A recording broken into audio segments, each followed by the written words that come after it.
Hello friends, welcome back. This is Manish Pandey. Today in this video I am going to show you how to get exceptions items from queue.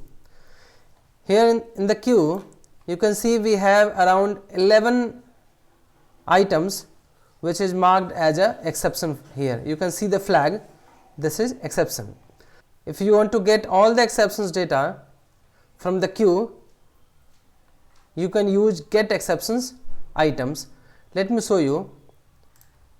So let me delete these things, this is not required now. To get exception items we need to take action stage here, double click on that, select work queues, click on actions and select get exceptions items.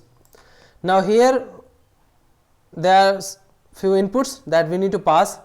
One, that is queue. So only if we'll enter queue name, then it will give us all the exceptions data, exception items.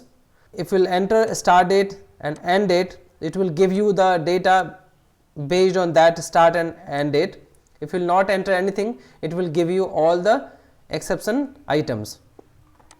Here we have some filter like key filters, tag filter. If you enter any key filters or like tag, then it will just give you those exception items where this tag filters there.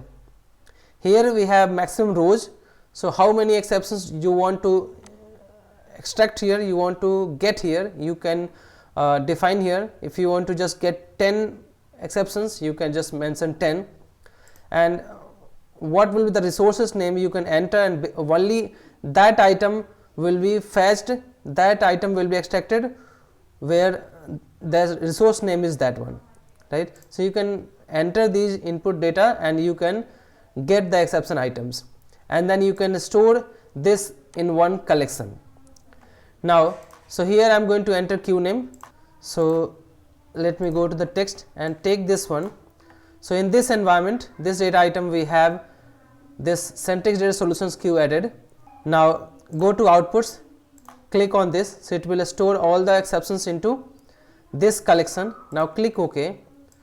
Now enlarge this one, link this one here, refresh and reset, right click, set next stage, click on step, and now you can see here we have 1 of 11. So it will just return all the item IDs of that exception items. So you will see here, let me go to this one, and we have 11 items, that is all the items are exceptions, right. Now refresh this, let me show you here. If I will enter here maximum rows as a 5, so it will just give you 5 rows. Refresh that, right click, set next stage, and you can see here, so we can just get maximum 5. Now I am going to show you that filter also, the date. So based on this start and end date I am going to show you. So let me remove 5 and enter here the date. So this date will be the exceptions date.